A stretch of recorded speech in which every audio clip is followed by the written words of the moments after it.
본 방송에서 제공하는 투자 정보는 투자 판단에 대한 조언입니다. 방송에서 제공하는 주식의 가치, 가격 상승 및 가격 하락에 대해서는 방송사에서 보장하지 않습니다.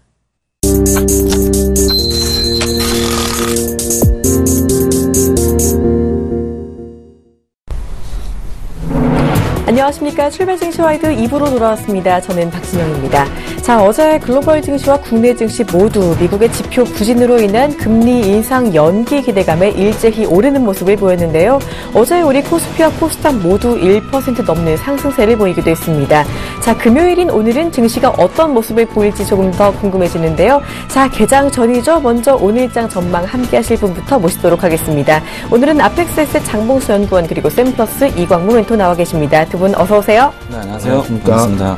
네, 자, 두 분께 먼저 개장 전 주목해야 될 포인트 짚고 가보도록 하겠습니다. 먼저 이광무 멘토님. 네, 아무래도 시장에 대한 가장 큰 키워드가 금리 인상에 대한 부분들과 일단 뉴욕 증시의 1일 1비하는 모습들을 확인해 보신다면 두 가지 이야기로 해석되고 있는 것 같습니다. 하나는 금리 인상 시기의 연기에 대한 여부를 두고 시장에서 밀어 올리는 모습이 나타나기도 하고 있고요. 또 한편으로는 중국에 대한 경기 둔화 우려감으로 해서 세계 글로벌 시장에 대한 경제 성장률의 둔화가 이어진다라는 우려감으로 해서 밀어내리는 모습이 나타나고 있습니다. 일단 전일 같은 경우에는 뉴욕 증시가 훈풍을 좀 맞이했지만 계속해서 이런 이야기가 계속 일일비할 수 있는 그런 시장이기 때문에요. 우리 시장의 입장에서 본다라면 불확실성이 상존한 그런 시장을 할 수 있겠습니다. 더더욱 이런 시장의 안정감을 더하기 위해서 이 대형주 중심의 시장이 이루어지고 있는데요. 계속 이 대형주 중심의 순환매가 이루어지는 모습들은 시장의 건강함을 만들고 있는 모습이기 때문에요. 다소 중소형주에 편입된 분들이라 하더라도 시장에 대한 건강함들을 느껴보시기 바라겠습니다. 네, 시장 불확실성 커질 수 있다는 점을 짚어주셨죠. 대형주 중심 장세 예측을 일단 해주셨고요.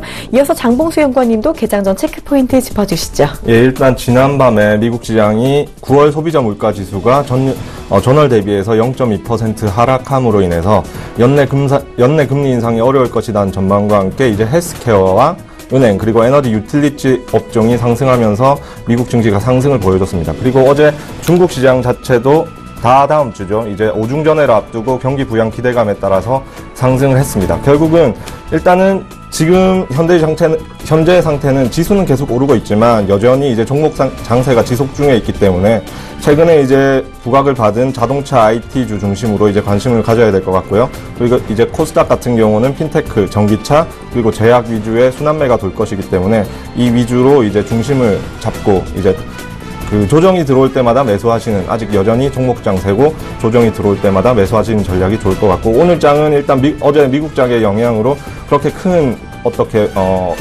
변동은 없을 것으로 생각이 되고요. 금요일이기 때문에 그렇게 걱정은 안 하셔도 될 것 같습니다.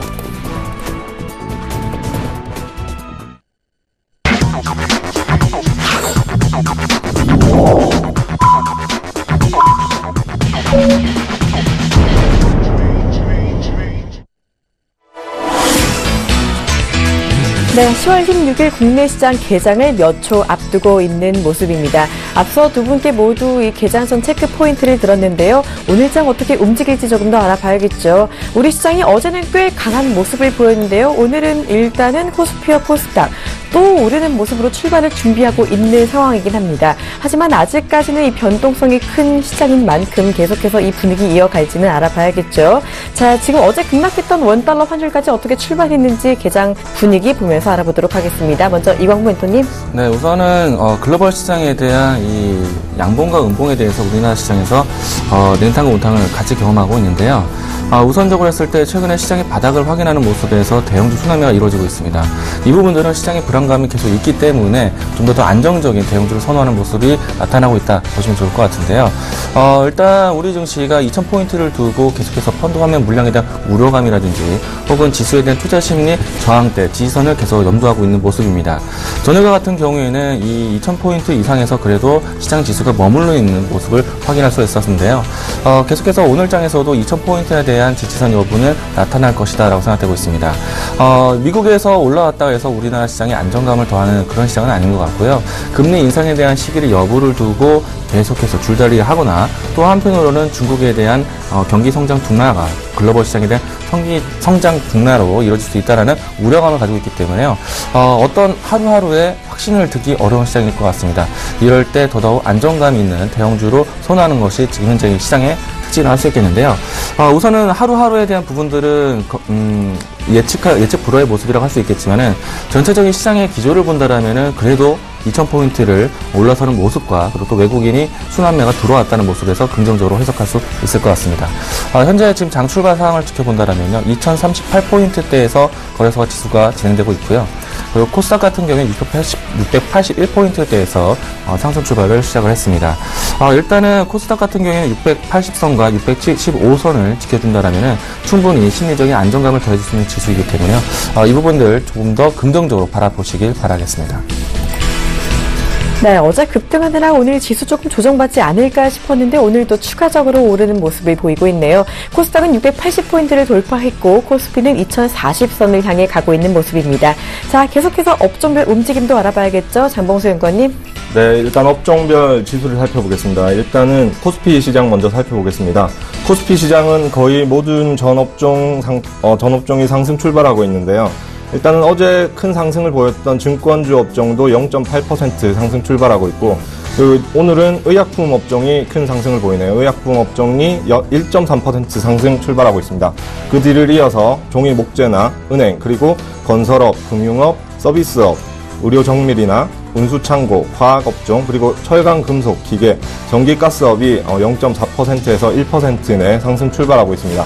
그에 반해서 하락하는 업종군도 있는데요. 일단은 오늘은 운수장비와 섬유의복, 그리고 제조업이 약 0%에서 마이너스 1% 사이에서 하락 출발을 하고 있는 모습을 보이고 있습니다. 다음으로 코스닥 시장을 살펴보겠는데요. 코스닥 시장도 마찬가지로 거의 모든 업종이 상승 출발하고 있습니다. 코스피 시장과 마찬가지로 제약업종이 1.6%로 강한 상승세로 출발하고 있고, 그 뒤를 따라서 통신 서비스가 1%, 화학업종이 1.1%, 그리고 제조업이 0.9%, 그리고 그 뒤를 따라서 금속, 유통, 디지털 컨텐츠, 출판, 매체복제와 그리고 기타 서비스, 의료정밀 기기가 0.6%에서 1% 범위 내에서 상승 출발하고 있습니다.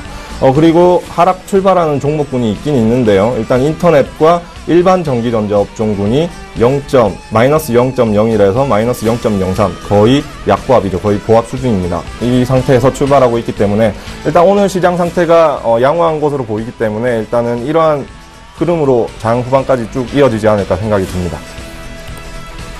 네, 이렇게 전체적인 업종별 움직임까지 알아봤습니다. 계속해서 수급 이어가면서 살펴봐야겠죠. 지금 현재 수급 상황, 거래소에서 외국인과 기관 모두 팔고 있는 모습 보이고 있는데요. 더 자세한 이야기는 네. 이광호 인턴이 끼워줄게요. 일단 현재 장 초반 5분대를 만들고 있는데요. 일단 지수는 그래도 플러스권에서 머물고 있다는 점을 볼 수 있겠습니다. 일단 수급적인 상황을 체크해본다면요. 장 초반 때는 외국인과 기관이 매도세를 좀 취하고 있는데요. 아직까지는 시장의 전체적인 하루에 방향성을 띠는 그런 수급은 아니라고 볼 수가 있겠습니다. 일단 외국인들이 171억대 매도를 보이고 있고요. 장 초반 출발하고 난 다음에 매도폭을 조금 소폭 늘리고 있는 모습이라고 할 수 있겠습니다. 기관도 역시나 매도세를 좀 일관되게 보여주고 있는데요. 최근에 와서는 20포인트를 올라서고 난 다음에 다시금 펀드 환매에 대한 우려감을 좀 띠고 있는 것이 사실이기도 합니다. 하지만 기관 속에서 이 연기금에 대한 순매수가 계속해서 이어지고 있는 점인데요. 일단 장기적인 포지션에서 계속해서 연기금의 여러 가지 방향성을 좀 예측하기도 했었는데 지금은 기관의 빈 자리를 이 연기금이 좀 채워주고 있는 모습을 할 수 있겠습니다. 개별적인 종목 안에서도 이 연기금에 대한 포지션에 따라서 업종 순매가 진행되고 있다라고 보시면 좋을 것 같고요. 다소 오늘은 외국인과 기관의 매도세를 좀 보이고 있는데 장중에 사실 이 중국 상해 지수가 출발하는 시점부터는 매도세가 전환되는 시점도 한번 기대해 보도록 하겠습니다. 네, 전체적으로 수급 상황까지 알아봤습니다. 계속해서 외환시장 동향 알아보도록 하겠습니다. 지금 이 시간 유진투자선물 이주원 연구원 전화 연결해서 전화 이야기 들어보도록 하겠습니다. 안녕하세요. 네, 안녕하세요. 네, 요즘 원달러 환율 하락이 정말 심합니다. 어제는 16.6원이나 떨어지면서 마감했는데 오늘 추가 하락을 또 하고 있네요. 이 같은 원화 강세가 계속 이어질지 궁금한데 현재 외환시장 분위기 어떤지 전해주시죠. 원달러 환율이 계속해서 밀리는 모습 보이고 있는데요. 오늘도 역시 5원 20전 하락한 1125원에 출발했습니다. 환율이 5원 20전 하락한 1125원에 출발한 이후에 현재는 소폭 반등을 하면서 1127원 선에서 거래가 이루어지고 있습니다. 하지만 오늘 환율은 미국의 물가 상승률 부진에 따른 금리 인상 지연 기대감에 1120원대로 하락할 전망입니다. 지난밤에 미국의 신규 실업수당 무슨 40년 만에 최저치를 나타냈지만 금리 인상 판단에 중요한 잣대가 되는 9월 소비자 물가 상승률은 전월비 0.2% 하락했습니다. 또한 연준의 핵심 인사인 윌리엄 더들리 뉴욕 연은 총재는 최근 경제가 느리게 성장하고 있다면서 금리 인상에 역시 미온적인 발언을 내놨고요. 이러한 금리 인상 지연 기대감에 뉴욕 증시는 큰 폭으로 상승을 했습니다. 그러면서 여기 환율도 하락을 했습니다. 달러는 1개월비 1125원에 최종 호가됐습니다. 최근 1개월비 스왑포인트 플러스 1원을 고려하면 전일 현물한 종가였던 1130원 20전보다는 6원 20전 정도 하락한 셈입니다. 환율이 약 2주 만에 60원 이상 폭락을 했지만 여전히 기존 롱포지션 청산 물량 및 수출업체의 내고 물량 등 달러 매도 요인이 우세한 상황입니다. 무엇보다 그동안 환율 상승을 이끌었던 미국의 연내 금리 인상 가능성과 중국의 증시 불안이 안정이 되면서 환율이 계속해서 밀리고 있는데요. 소극적 외환 당국의 대응 속에 오늘 1120원 선 초반선, 1120원대 초반선까지도 하락이 가능할 것으로 보여집니다. 다만 역시 레벨 부담감에 따른 인식, 그 다음에 최근 급락에 따른 저점 매수 등이 나오면서 1120원 초중반선에서는 환율은 지지가 될 것으로 보여집니다. 이런 환율 범위는 1120원에서 1130원입니다. 네, 지금까지 유진투자선물 이주원 연구원과 함께 외환시장 동향까지 알아봤습니다. 고맙습니다. 네, 감사합니다.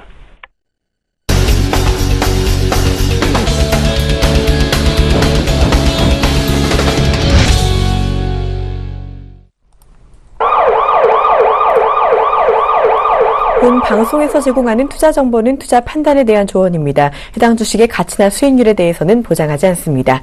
자, 오늘의 돌발 종목 알아보는 시간이죠. 자, 개장과 동시에 급락하는 종목이 하나 있습니다. 바로 기아차가요.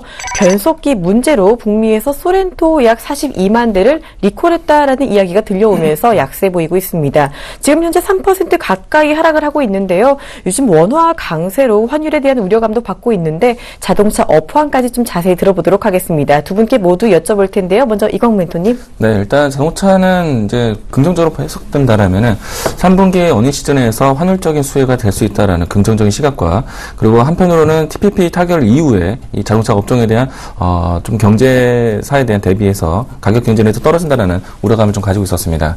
더더군다나 이런 리콜 사태가 있다라면은 조금은 이 조정에 대한 무게감이 더 키워질 수 있기 때문에요. 단기적인 시각 안에서는 조금은 차익 실현을 하고 다시 한 걸음 뒤에서 보시는 게 좋을 것 같습니다. 하지만 장기적인 시각에서는 일단 기아차, 현대차 모두 다 환율적인 수혜가 계속 지속될 수 있기 때문에요. 실적에 대한 안정감은 조금은 기간적으로 소화가 될 수 있다라고 보시면 좋을 것 같습니다. 앞서서 이 폭스바겐에 대한 이 리콜 사태라든지 우려감이 조금 우리 차까지 연속되는 것은 아닌가라는 불안감을 시사할 수 있기 때문에 단기적으로는 종목에 대한 관점을 멀리 두시는 것이 필요할 것 같습니다. 네, 이렇게 자동차 업황에 대해서 이광무 멘토님께 먼저 들어봤고요. 자, 그렇다면 장봉수 연구원님은 자동차 업황 그리고 기아차까지 어떻게 보시는지요? 네, 일단은 현재 기아차가 그리고 일단은 미국 시장에서 이제 북미 소렌토를 약 42만 대 리콜한다는 소식이 이제 하면서 이제 약 오늘 얼마죠? 약 현재 3%가량 하락 출발하고 있는 것으로 보입니다. 이제 이거는 이제 결국은 폭스바겐 사태에 대한 여파인데요. 폭스바겐이 이제 배출 장치를 조작을 했죠. 소프트웨어를 조작을 하면서 강한 이미지 타격을 받았고 그리고 신뢰도에 문제가 생겼습니다. 그래서 지금 자동차 업계에서는 미리 대처할 수 있는 부분에 대해서는 충분히 대처를 하자는 입장이기 때문에 기아차도 먼저 이렇게 나서서 이 문제를 숨기지 않고 변속기 문제에 대해서 리콜을 먼저 하겠다고 그렇게 제시를 한 것으로 보이고요. 그래서 일단 기업 측면에서 봤을 때는 리콜을 하게 되면 여러 가지 손실이 있지만 이미지 타격을 먼저 막겠다는 개념에서는 그렇게 나쁜 뉴스는 아닌 것 같습니다. 그런데 일단 기술적으로 보게 되면 일단은 단기 저항권에 충분히 도달했기 때문에 지금 상황에서 이제 단기 트레이딩 위주로 접근하시는 분들은 충분히 가능할 것이라고 보는데 이제 장기 투자하시는 분들은 지금 위치에서 어느 정도 물량을 덜어주셔야 할 것으로 이제 생각이 듭니다. 네, 장봉수 연구원님도 이 기아차 단기적인 악재로는 보시지만 그래도 좀 괜찮게 보겠다라고 해주셨어요. 네. 자, 이어서 두 번째 종목 알아보도록 하겠습니다. 한솔신텍이요, 지금 305억 원 규모 공급 계약 체결 소식에 급등하고 있다고 하는데요. 자, 이 종목에 더해서 골프존도 지금 중국 시장 진출 소식에 강세를 보이고 있다고 합니다. 이 두 가지 종목에 대해서는요, 이광무 멘토님 끼워줍니다. 네. 우선 한솔실텍이 오랜만에 이제 건설업과 손을 잡고 수주를 따낸 모습인데요. 일단 건설업황이 계속 진행된다라면은 이와 같이 건자재뿐만 아니라 이것 보일러 같은 한솔실텍의 실적도 괜찮을 거라고 보고 있습니다. 근데 오랜 기간 동안에 하락 추세를 멈추지 못했던 모습이기도 하고요. 다소 기술적 반등의 위치 구간이라고 할 수도 있겠습니다. 따라서 오랫동안 지켜보신 분들이라면은 최소한 가격에 대한 손실점을 만회하는 전략으로 좀 대응하시기 바라겠고요. 단기적으로 시각을 정끌하신 분들은 가격적으로 1,800원 선까지는 한 번 더 단기적인 수익을 확대해 보시는 것이 좋을 것 같습니다. 앞으로 계속해서 이 분양에 대한 부분들이 커지고 있는 모습이기 때문에요. 다소 한편으로는 내년 상반기까지 지속될 수 있다라는 이야기가 나오고 있습니다. 지금 분양에 대한 붐이 내년 상반기까지 이어질 수 있다라고 시장에서 예측을 하고 있기 때문에요. 이런 건재재 관련된 기업들은 좀 한솔시텍과 같이 이야기도 보시면 좋을 것 같습니다. 완벽하게 건자재 기업으로 볼 수는 없겠지만은 최근에 와서 이 대림산업과 같이 시너지를 낼 수 있다면은 내년 상반기까지 실적 개선을 기대해 볼 수 있을 것 같습니다. 다만 기술적 안에서 전체적인 하락 추세가 멈추지 않았다는 점에서는 조금 더 다른 종목으로 교체하시길 바라겠습니다. 다음 종목 골프존을 보도록 하겠는데요. 마찬가지로 골프존이 시장에 상장되고 난 다음에 시장 인프라로 하여금 기대감을 좀 크게 키웠던 것도 사실입니다. 하지만 아직까지는 골프존이 시세를 내기 위해서는 아직까지 시장에 대한 환경이 변화되지 않는 모습인데요. 경기 침체에 대한 실물 경제에 대한 부분들이 부담스러운 요인이 될 수가 있겠고 좀 과도하게 인프라를 늘린 점이 종목에 대한 문제점으로 야기되기도 했었습니다. 지금은 어느 정도는 가격 조정과 기간 조정을 마무리하려는 위치에 있기 때문에요. 일단 하방 지지에 대한 여부를 계속해서 테스트하는 과정이 필요할 것 같습니다. 완벽하게 저점을 확인했다라고 보기 좀 어려운 단계이고요. 저점 확인을 확인하는 과정이 있다라고 보시면 좋을 것 같고 오늘과 같이 이와 같이 호재성의 뉴스가 있다라면은 조금 더 긍정적으로 볼 수 있겠지만은 틀림없이 가격 지지를 88,000원대에서는 꼭 지켜줘야 한다라는 것을 좀 염두에서 보시길 바라겠습니다. 네, 일단 한솔실텍은 1,800원대까지도 단기 상승 가능하다라고 보셨고요. 골프존 역시 88,000원대 가격 지지 여부 조금 보자라고 말씀을 해주셨습니다. 자, 이번에는 3분기 호실적에 오르고 있는 종목들 알아볼게요. 요즘 정말 승승장구하고 있는 업종이죠. 이 편의점주 GS 리테일이 3분기 실적 호조 전망에 상승하고 있다고 하고요. 이어서 카메라 모듈 부품주입니다. 파트론도 호실적 전망에 지금 강세를 보이고 있다고 합니다. 이 두 종목에 대해서는요, 장봉수 연구원님 껴줍니다. 네, 일단 지금은 어닝 시즌의 한 복판이기 때문에 일단은 실적에 대해서 모멘텀을 가진 종목이 관심을 가질 수밖에 없습니다. 그래서 그러한 의미에서 지금 현재 GS 리테일이 2% 이상 상승 중에 있습니다. 일단은 편의점 관련주죠. 이제 편의점 같은 경우에는 담배 소비도 증가를 했고, 그리고 1인 가구가 증가하면서 편의점 이용 빈도수도 이제 증가를 했습니다. 그에 따라서 매출도 증가했고, 그에 따라서 주가도 꾸준히 성장을 했습니다. 그리고 편의점에 가보시면요. 그리고 이제 예전에는 편의점이 비싸다는 인식이 강했습니다. 하지만 요즘에는 2+1이나 1+1 상품이 많고, 그리고 간단하게 끼니를 해결할 수 있는 도시락이 많기 때문에 가까이 있는 편의점을 자주 찾게 됩니다. 그래서 그에 따른 이제 영향으로 주가에 큰 영향을 받아서 주가도 꾸준한 상승을 보이다가 최근에 단기적인 어떤 조정을 거쳤습니다. 그래서 일단은 지금 시점에서는 단기적인 조정을 거쳤고 지금 시점에서는 또다시 한번 박스권 상단으로 63,000원 부근까지 이제 상승할 수 있는 여력은 있어 보이는데요. 단 이 종목 같은 경우에는 지금 현재 접근하시려면 그동안 지금 현재 23,000원 부근에서 약 64,000원까지 약 2배 가량 상승한 위치이기 때문에 지금 현재 위치에서는 리스크 위치를 정확하게 잡으시고 그러니까 약 53,000원 선이 깨진다고 하면 리스크 관리를 확실히 한다는 개념으로 지금 접근하셔서 단기적으로 박스권 상단까지는 어느 정도 짧은 수익은 보실 수 있을 것이라고 봅니다. 그리고 일단 편의점 같은 경우에는 주가는 많이 올랐지만 앞으로 1인 가구 증가하거나 계속 증가할 것이기 때문에 그에 따른 성장성은 꾸준할 것이라고 보지만 일단은 지금 많이 오른 상태이기 때문에 수익선은 짧게 보시고 가는 게 좋을 거라고 생각이 듭니다. 다음으로는 이제 파트론인데요. 파트론은 휴대폰 부품주이죠. 이제 파트론도 동일하게 실적 기대감으로 인해서 상승 중에 있습니다. 현재 약 2.4% 상승 중에 있습니다. 일단 삼성전자가 이제 휴대폰 전략 자체를 프리미엄 폰에서 중저가 폰으로 보급형 위주로 이제 바꾸는 단계에 있는데요. 결국은 이제 삼성전자는 삼성페이 위주로 가서 인프라를 하겠다는 개념인 것이죠. 그에 따라서 결국은 핸드폰 출하 대수가 증가하게 되면 핸드폰 부품주도 그에 따라서 이제 출하 대수가 증가하기 때문에 그에 따른 수혜를 받을 수 있습니다. 하지만 이 핸드폰 부품주 같은 경우에는 저는 상승폭을 어느 정도 제한적이라고 보는데요. 그 이유는 일단 휴대폰 단가 자체가 낮아지기 때문에 결국은 그 단가는 휴대폰 부품에 적용이 되는 단가일 것이고, 그렇게 되면 회사 입장에서는 제품 출하 대수는 늘어나지만 매출적인 측면에서는 낮아질 수 있기 때문이죠. 그리고 지금 현재 중국에서 샤오미와 화웨이에서 만드는 핸드폰 자체가 화웨이에서 만드는 핸드폰 가격 자체가 약 20만 원이면 우리나라 현재 프리미엄 폰과 거의 대등한 정도의 기기 하드웨어 스펙을 가지고 있기 때문에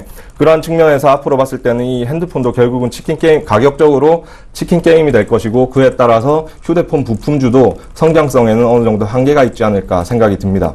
파트론의 경우에 차트를 보시게 되면요. 일단은 2003년도에 급격한 상승을 보였다가 그 이후로 꾸준한 하락 추세를 보여줬습니다. 그래서 작년 말부터 해서 또다시 상승을 보였다가 현재 조정을 받은 상태인데요. 현재 상태에서 어느 정도까지는 약 11,800, 11,000 후반대까지는 상승을 할 수 있는 여력이 있기는 하지만 그 이상의 경우에는 어느 정도 욕심을 좀 자제하시고 접근을 하시는 게 좋을 것이라고 보고요. 장기적으로는 이러한 휴대폰 부품 회사들이 아이템 자체를 바꾸지 않는다면, 다른 성장 동력이 있는 쪽으로 바꾸지 않는다면, 지금 구조로 가게 된다면 성장성에는 어느 정도 한계가 있지 않을까라는 생각입니다. 네, 장봉수 연구원님이 일단은 GS 리테일은 성장성이 있다라고 하셨지만 많이 오른 만큼 조심해보자라고 하셨고요. 파트론에 대해서는 조금 더 보수적인 시각을 주셨습니다. 자, 이어서 다음 종목 알아보도록 하겠습니다. 넥슨과 경영권 분쟁이 있던 게임주죠. NC소프트가 이 넥슨과 헤어졌다라는 소식이 들리고 있어요. 이 넥슨이 보유 지분을 전량 매각한 NC소프트 지금 상승하고 있습니다. 자, 게임주 NC소프트 이 중국 진출 모멘텀도 있는 종목인데 이 종목 어떤지 이광무 멘토님이 봐주시죠. 네, 우선 이제 경영권 문제로 해서 시장에 관심이 많이 모아지기도 했던 종목이기도 했는데요. 우선 넥슨 GT가 손을 뗀다라는 얘기는 NC소프트가 일단 그 경영권 방어가 되었다라는 얘기고요. 여기서 더할 수 있는 이야기는 이 NC소프트 대표가 다시 한번 또 이 그 물량을 받아갔다는 것에 대해서 긍정적으로 해석할 수 있을 것 같습니다.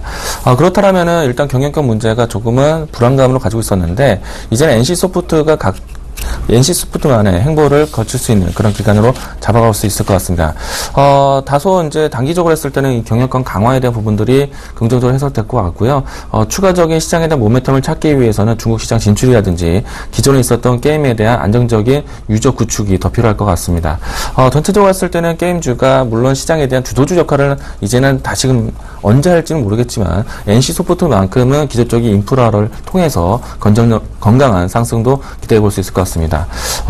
일단 장기적인 측면을 했을 때 NC소프트를 긍정적으로 바라보시기 바라겠고요. 다소 이 넥슨과 경영권 문제로 접근하셨던 분들은 한 발짝 뒤로 물러나시는 것이 좋을 것 같습니다. 네, NC소프트에 대해서 긍정적인 시각을 주셨고요. 이광무 멘토님께 한 가지 더 여쭤볼게요. 지금 현재 여러 가지 사업을 하고 있는 레드캡 투어가 3분기 실적 부진에 하락하고 있다는 소식 들려오고 있습니다. 레드캡 투어는 지금 어떤가요? 우선은 이 실적 불황으로 해서 신저가를 계속 보이고 있는데요.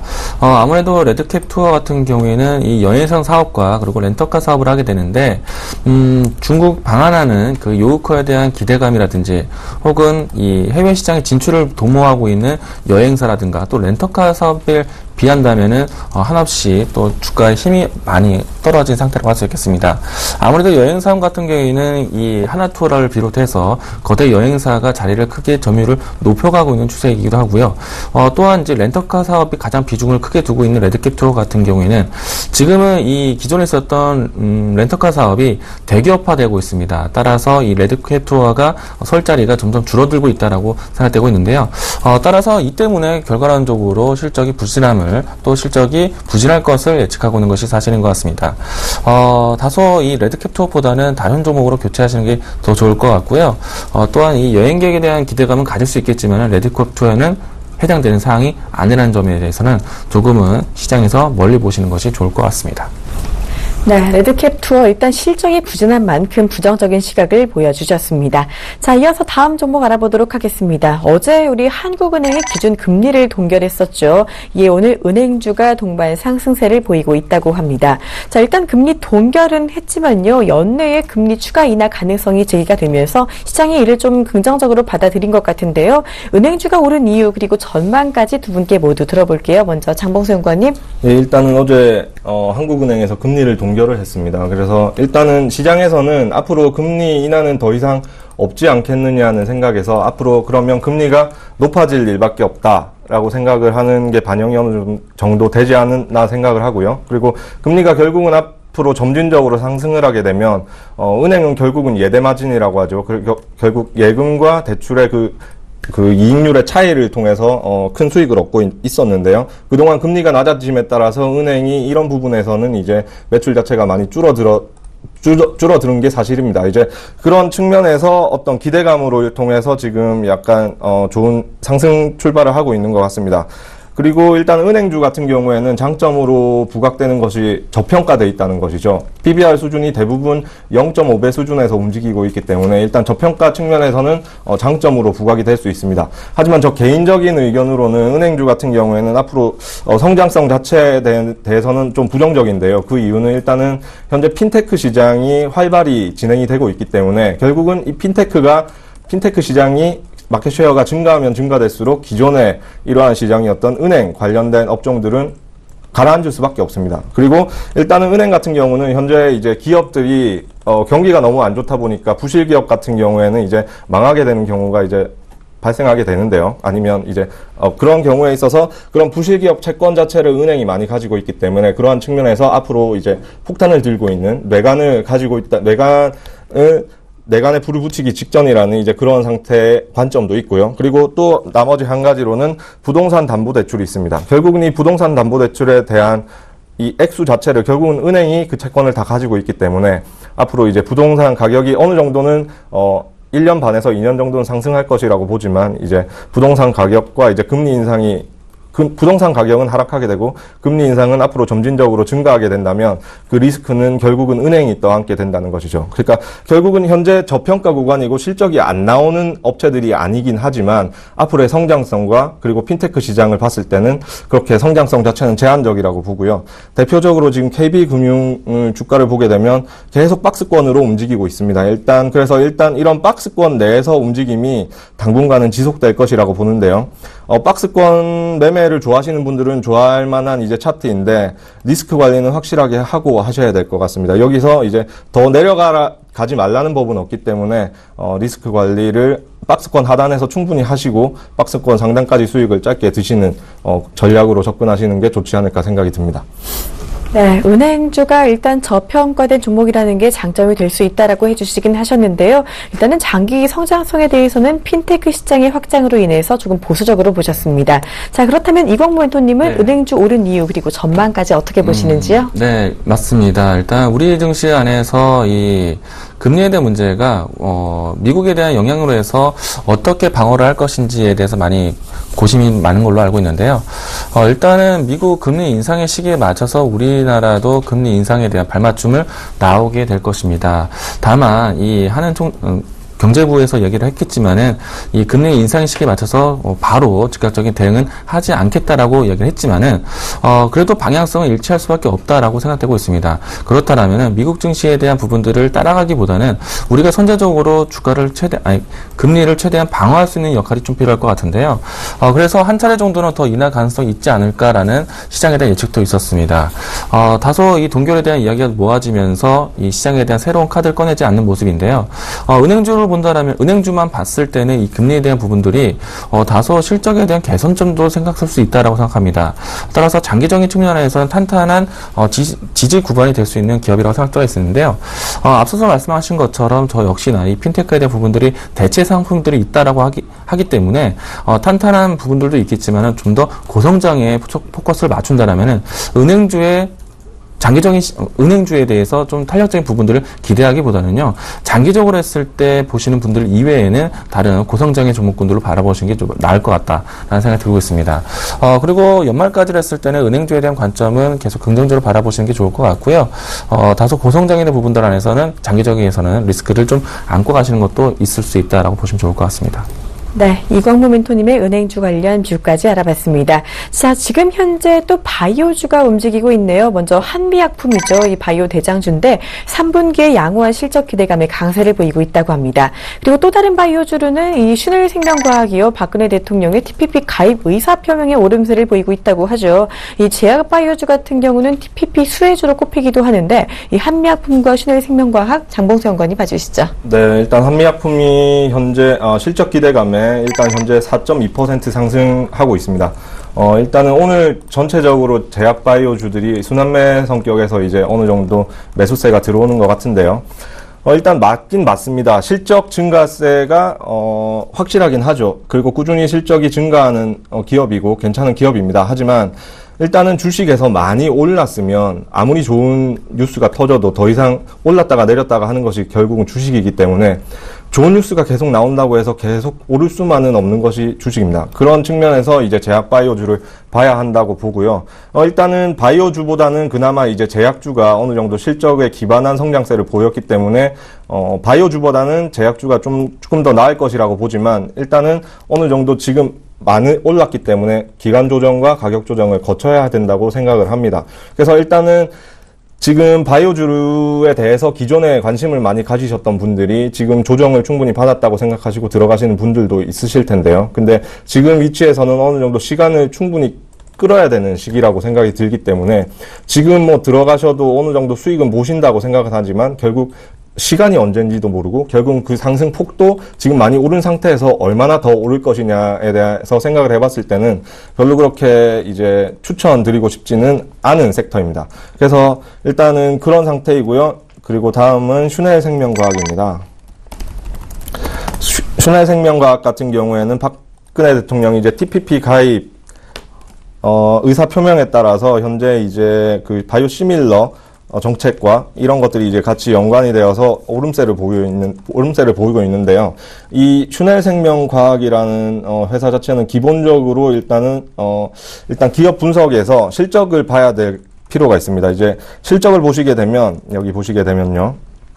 연간 기준으로 하면 일단 영업이익과 당기수익 측면에서 3년 연속 적자를 보이고 있고요. 올해도 계속 적자를 볼 것으로 생각을 하고 그렇게 예상이 되고 있습니다. 그리고 유보율 자체도 거의 제로에 가까운 게 아니라 제로죠. 이런 회사 같은 경우에는 바이오는 바이오지만 순전히 기대감으로 올라가 있고 기업의 기본적인 가치로 봤을 때는 거의 뭐 없다고 봐야 되기 때문에 이런 특히 이제 슈넬 생명과학 같은 경우에는 개인이 접근해서는 안 될 종목이고요. 이런 부분에 대해서는 접근하시더라도 매우 이제 단타적인 입장에서 매우 짧은 구간에서 수익을 내는 그런 방식으로 이제 접근하시는 게 낫습니다. 일단 제약바이오 전체에 대해서 지금 바로 죽지는 않을 것이라 생각하는데요. 일단은 어느 정도 시간을 끌어야 하기 때문에 지금 진입하셔도 좀 지루하실 거라고 이제 생각이 듭니다. 네, 이 장봉수 연구원님은 제약 바이오주에 대해서 조금은 조정이 조금 갈 수 있다라는 의견 주셨고요. 이 슈넬 생명과학 경우 같은도 이제 좀 일단 기대감으로 오르고는 있는데 실적이 괜찮은지 먼저 봐야겠다라는 의견까지 주셨습니다. 자, 이어서 이광무 멘토님은 제약 바이오주 어떻게 전망하고 계시는지요? 저는 오히려 더 건강하게 커질 수 있는 시점이라고 생각되고 있습니다. 앞서 이 시장에 대한 불안감이 있었을 때 내수 관점을 해서 제약바이오세타가 큰 상승을 주목받게 했었는데요. 일단 이 여름 때 한미약품과 한미사이언스에 대한 기업적인 내부 리스크 때문에 제약바이오에 대한 찬물이 좀 연속적인 상승이 마무리되었다고 생각됩니다. 사실은 한미약품도 마찬가지로 실적적 부분들이 가장 크게 두드러지는 회사이기도 하고요. 뿐만 아니라 다른 제약 섹터들도 이제는 계속 이 내수 성장에 대한 부분들로 초점이 맞춰진다라면은 다시 한번 상승 랠리는 있을 수 있다라고 보고 있습니다. 또한 이 제약바이오세타가 우리 국내 시장에만 머무는 것이 아니라 이 시장의 국한적 부분이 아니라 해외 시장까지 도모할 수 있는 부분들을 역할을 하고 있기 때문에요. 그 부분들을 본다라면은 긍정적으로 바라볼 수 있다라고 생각되고 있습니다. 그 시장에 대한 불안감이 있을 때 이 대형주에 대한 부분들이 안정감을 취한다라면 또한 지수에 대한 영향을 피할 수 있는 것이 내수 관련된 부분들이 있기 때문에 제약바이오세타에서는 좀 긍정적으로 바라보시는 것이 맞다라고 생각되고 있습니다. 네, 이광무 멘토님은 조금 다른 의견 주셨습니다. 제약바이오섹터 조금 더 건강하게 잘 갈 수 있다라는 이 의견까지 제시해 주셨습니다. 자, 그렇다면 오늘장 투자 포인트 전략까지 들어봐야겠죠. 먼저 장봉수 연구원님 오늘 전략 주시죠. 네, 일단은 혹시 앵커님 2004년도에 개봉한 영화 세상의 중심에서 사랑을 외치다 보셨나요? 네, 들어봤습니다. 네, 저도 보고 일단 네. 저도 보긴 봤는데요. 그것과 동일하게 지금은 이제 어닝 시즌의 중심에서 실적을 외치다라는 개념으로 이제 접근을 해야 될 것 같습니다. 지금은 무엇보다 일단 큰 모멘텀으로 작용할 수 있는 것이 실적이기 때문에 실적에 중심을 둬야 할 것 같고요. 최근에 삼성전자가 이제 어닝 서프라이즈를 보이면서 좋은 실적 흐름을 보이고 있습니다. 결국은 삼성전자가 그런 실적을 좋게 보인 부분을 파고 들어가게 되면요. 결국은 반도체 시장과 디스플레이 시장에서의 견인차 역할을 한 부분이 있었습니다. 결국은 그래서 앞으로도 반도체와 디스플레이 업종을 주목해 봐야 된다고 저는 생각을 하는데요. 일단 반도체는 D램 가격 하락에 대해서 우려하시는 분들이 많을 것 같은데 일단 앞으로는 D램보다는 메모리 반도체죠. 낸드 플래시 시장이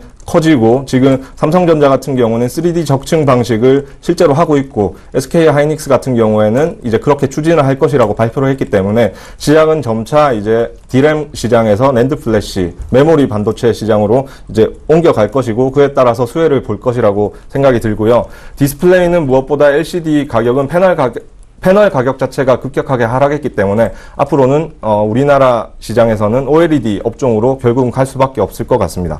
그런 측면에서 일단 SK 하이닉스는 이제 반도체 측면에서 충분히 봐도 될 종목이라고 생각이 들고요. 그리고 OLED 시장에서는 8월부터 계속 강조를 드렸던 OLED 이제 봉지 과정, 인캡슐레이션 공정에서 필수적인 장비를 납품하는 업체인 AP 시스템과 그리고 주성 엔지니어링을 꾸준히 계속 매집 관점에서 접근하시면 될 것 같습니다. 네, 장봉수 연구원님의 어닝 시즌의 중심에서 실적을 외치다 정말 명언이네요. 요즘 무엇보다도 실적이 중요한 시점이죠. 이 반도체와 디스플레이 업종 조금 더 지켜보자라고 해주셨습니다. 자, 지금 코스피 조정을 조금 받고 있긴 한데요. 2030선은 아직 지지는 하고 있는데 2030선을 돌파할 시점에서 앞으로 시장 전망이 또 궁금합니다. 더 갈 수 있다고 보시는지요? 일단은 지금 현재 지수상으로 보면 일단 단기 저항선에 왔다고 생각이 어느 정도 들고요. 앞으로 상승을 하더라도 약 2050선까지는 어떤 폭이 어느 정도 제한되어 있는 상황이지만 그까지는 볼 수 있다고 생각합니다. 하지만 지금 현재는 개별 종목 장세이기 때문에 지수의 흐름이 개별 종목에 어느 정도 영향은 주긴 주겠지만 종목의 관점에서 접근을 해야 된다고 생각하고 그 종목 관점에서는 기본적인 모멘텀도 갖고 있는 종목이면 좋겠지만 특히 지금은 실적을 중심으로 봐야 될 시점이라고 생각이 듭니다. 그리고 앞으로 지금 주가 지수상으로 봤을 때는 2050선이 어느 정도 한계점이라고 생각이 들고요. 그 이후에는 일단은 그 시점에서의 여러 가지 국제 정세나 글로벌 금융 상태를 봐서 그 상태에서 또 어느 정도 생각을 해봐야 되지 않나 생각이 듭니다. 네, 코스피가 2050선까지는 그래도 오를 수 있다라는 이야기까지 해주셨는데요. 그래도 개별 종목에 대한 접근이 조금 더 필요하다라는 말씀까지 해주셨습니다. 자, 이어서 이광무 멘토님 전략도 들어볼까요? 우선 저도 이제 같은 질문에 답을 좀 드린다면요. 네. 시장에서 분명히 이제 금리 인상에 대한 문제를 두고 시장에 대한 걱정거리가 될 것입니다. 그리고 시장에 대한 언젠가는 조정이 될 것이라는 우려감도 가지고 있는데요. 그 기간 이전에는 어느 정도는 시장의 완충 효과를 겪을 수 있는 지수를 끌어올리는 것도 필요하다고 보고 있습니다. 그 부분들을 좀 긍정적으로 해석을 한다면요. 일단 주변 정세에 대한 부분들을 많이 살펴봐야 될 것 같은데 미국에 대한 부분들을 본다라면은 계속해서 금리 인상에 대한 금리 인상 연기에 대한 부분들과 한편으로는 중국 경기 성장에 대한 우려감으로 해서 일일비하고 있는 시장이 나타나고 있습니다. 이 때문에 우리 증시에서도 안정감을 취할 수 있는 대형주가 움직임이 있는 것이고 또 한편으로는 또 방어적으로 했을 때 중소형주에 대한 부분들이 좀 더딘 모습이 지금 현재 일어나고 있는 것도 사실인 것 같습니다. 앞으로 여러분들이 이번 달과 다음 달까지 연기해서 지켜본다라면은 분명히 어느 일정한 선에서 제한선에 부딪힐 수 있겠지만은 일단 이번 달까지는 끌어올릴 수 있을 때까지 끌어올린다는 생각이 들고 있습니다. 외국인의 매수세가 지속되고 있고요. 그리고 주변 정세 상황을 봤을 때 미국에 대한 부분들이 일일비할 수 있지만 가까이 있는 중국에 대한 포지션을 본다라면은 4개월 연속 하락했던 월봉선을 좀 보고 있습니다. 최근에 와서는 PMI 지수 역대 최저 PMI 지수를 보이기도 했었는데 그럼에도 불구하고 지수 방어를 해주고 있고 중국에 대한 새로운 개선점을 기대하고 있는 시점이기 때문에요. 우리 증시도 중국에 대한 편향이 높기 때문에 시장을 긍정적으로 바라볼 수 있는 이유가 될 수 있다 생각되고 있습니다. 따라서 어느 선까지 일단은 끌어올릴 수 있을 때까지는 끌어올리는 게 최대한 지금 시장에 맞는 시기라고 볼 수 있겠고요. 다소 일희일비할 수 있는 시장에서 좀 탈피하고자 한다면은 조금은 대형주 시선에서 고성장에 대한 중성주도 바라볼 수 있는 그런 시점을 할 수 있겠습니다. 일단 선택의 기로에 있기 때문에요. 조금은 투자 부분에서 선택이 좀 어렵다라고 할 수도 있겠는데요. 이런 시점에서 하루에 이 종목군들을 다루기보다는 어느 정도 좀 시간을 여유폭을 두고 접근하시는 것이 필요할 것 같습니다.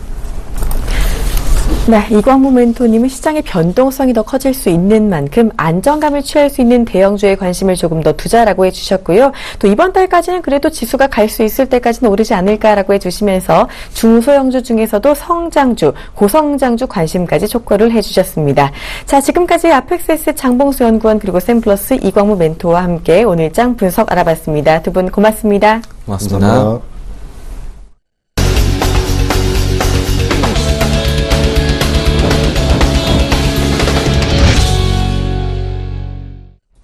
네, 현재 코스피가 잘 오르다가 다시 하락 전환한 모습을 보이고 있고요. 코스닥은 계속해서 680선을 지지하고 있는 모습입니다. 조금 더 자세한 이야기는요, 증권사로부터 들어보도록 하겠습니다. 화면 함께 보시죠.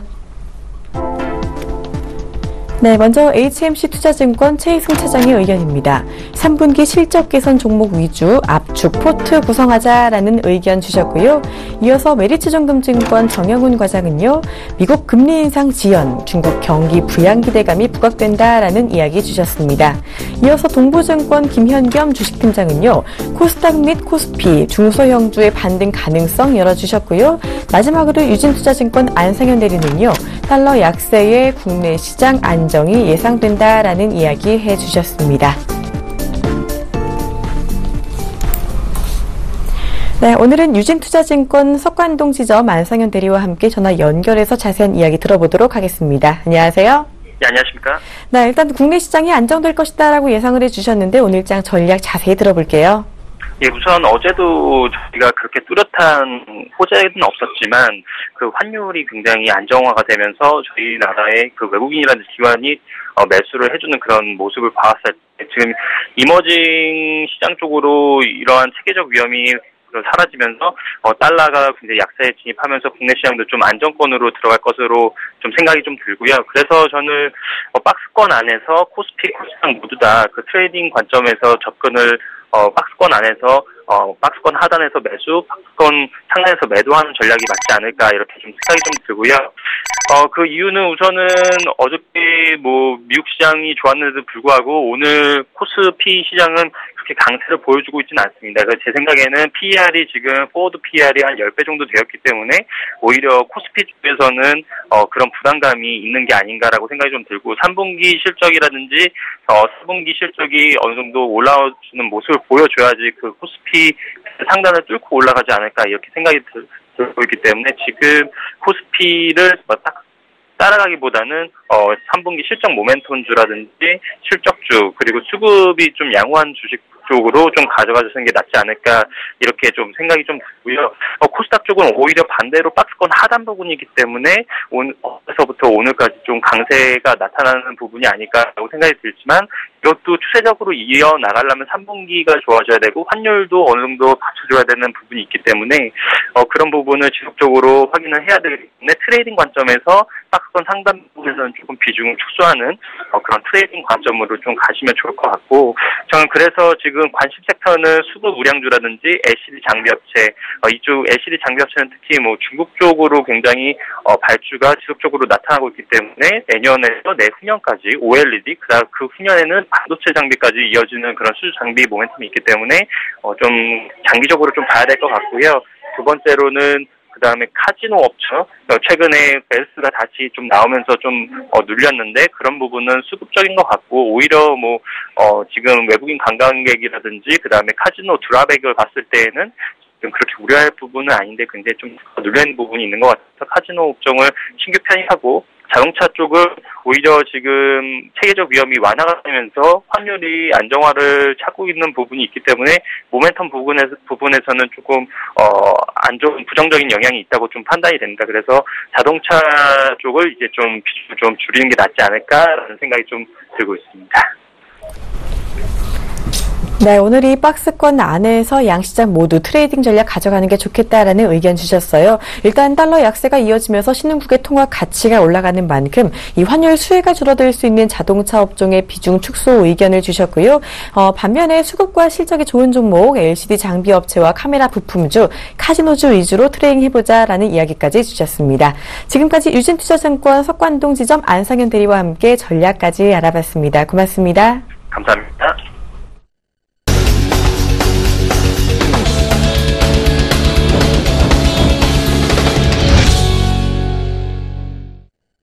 선물시장 맥점과 투자 전략 알아보는 시간이죠. 오늘도 샘플러스 손석빈 멘토와 함께합니다. 안녕하세요. 네, 안녕하세요. 네, 현재 선물 시황 점검해 주시고요. 오늘 전략까지 알아볼게요. 네, 일단 수급부터 말씀드리도록 하겠습니다. 자, 지금 개인 현물 176억 순 매수 중이고 외국인 180억 순 매도 중입니다. 기관은 42억 순 매도 중이고 선물 수급 살펴보면 개인 596계약 순 매도, 외국인 53계약 순 매도, 기관 994계약 순 매수 중입니다. 옵션 수급 살펴보면 개인 콜옵션 8,466계약 순 매수, 풋옵션 181계약 순 매도 중이고 외국인 콜옵션 3,351계약 순 매도, 풋옵션 2,261계약 순 매수 중입니다. 기관 콜옵션 5,415계약 순 매도 중이고 풋옵션 2,022계약 순 매도 중인데 지금 수급적인 특징으로는 개인들이 콜옵션 매수 쪽에 좀 힘을 좀 싣고 있는 것 외에는 전반적으로 특별하게 특징적인 수급 흐름은 크게는 보여지지 않고 있는 모습입니다. 자, 오늘의 주요 거래 전략 말씀드리도록 하겠습니다. 상승 1차 저항선이 250, 상승 2차 저항선이 252, 하단 1차 지지선이 247, 하단 2차 지지선이 245에 형성되어 있습니다. 어제 시장은 오전 초반부에 좀 강한 상승에 힘입어서 250에 약간 못 미치는 상승 흐름을 좀 보여주면서 좀 마무리되었는데 어제 같은 경우는 상승할 때 이 상승 그 수급 자체가 좀 굉장히 좀 불안한 상태로 올라온 거에 비해서는 굉장히 좀 큰 폭의 상승을 이뤘다고 볼 수 있겠습니다. 오늘 시장은 좀 약간의 갭상승으로 시작되었으나 전일 250을 돌파하지 못한 부분이 있고 또한 250은 강력한 상승 저항으로 작용하기 때문에 오전부터 하락하는 좀 모습을 좀 보여주고 있는데 오늘은 빠르게 하락하면 반등 또한 좀 강하게 나올 수 있는 시장이기 때문에 천천히 하락할수록 크게 하락 움직임을 이어갈 예정입니다. 일단 전일 종가인 249.15 이하에서는 가격이 올라오는 것을 좀 확인하신 이후에 매도를 계속적으로 좀 노려보시면 되겠고 전일 종가 이하에서는 매수를 잡지 않는 것이 유리합니다.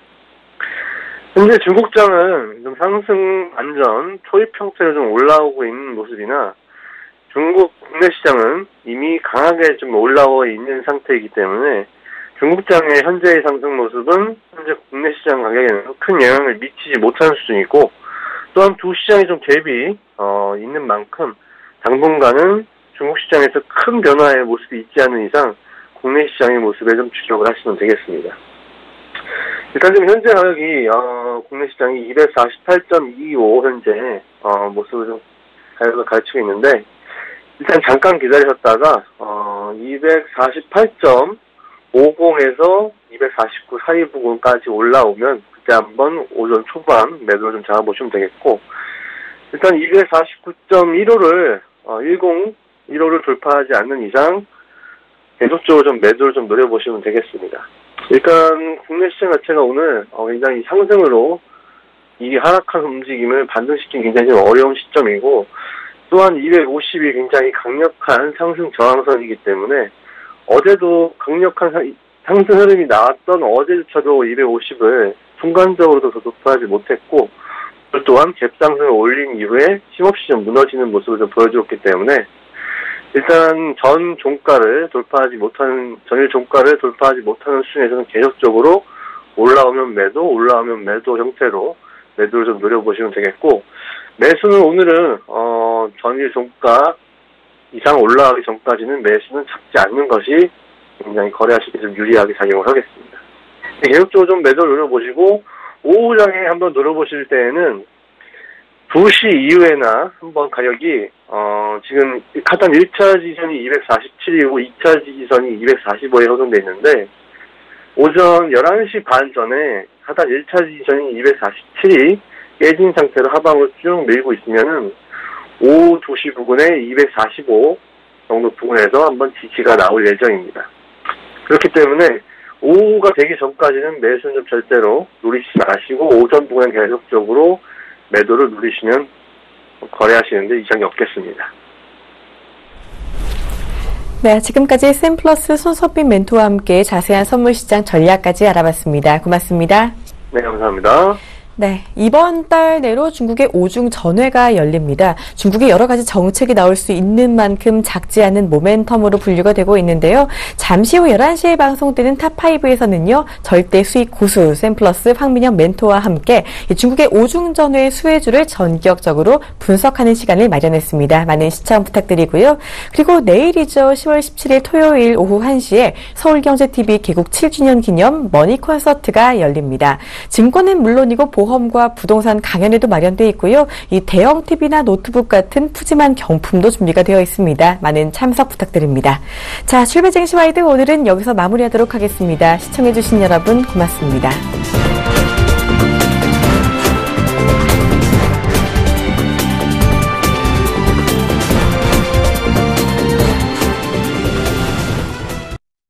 본 방송에서 제공하는 투자 정보는 투자 판단에 대한 조언입니다. 방송에서 제공하는 주식의 가치, 가격 상승 및 가격 하락에 대해서는 방송사에서 보장하지 않습니다.